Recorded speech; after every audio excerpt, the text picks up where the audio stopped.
Hello everyone, welcome to another simple tutorial of Understand in OpenBox channel. So in this tutorial I'm going to show you if there's no audio device input installed on your Windows 10 or Windows 8 device.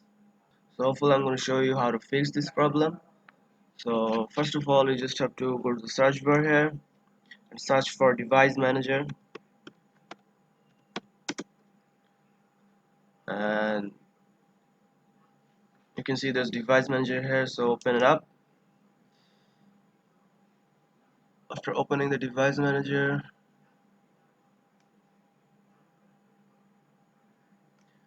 you just have to choose the first drop down list here, so you have to choose the first here, and then you just have to go to the action here.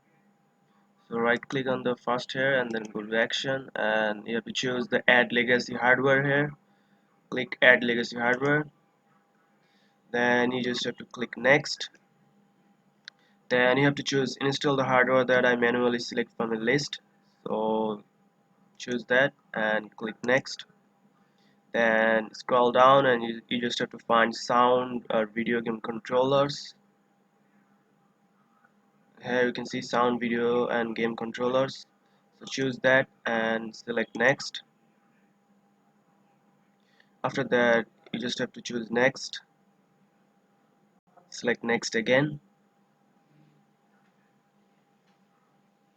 and once you're done, just click finish, and you can just close out of here, and that should be it. Now you just have to plug in your audio device and plugged out, so that should be helpful, and it will fix the no audio device installed in your computer. Or you can just check here in the sound here if it is turned on.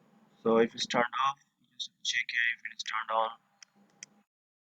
So that's it guys, this is a very easy and simple tutorial for you. Hope you find this video helpful. So if you like this video, please subscribe to my channel, and thank you for watching.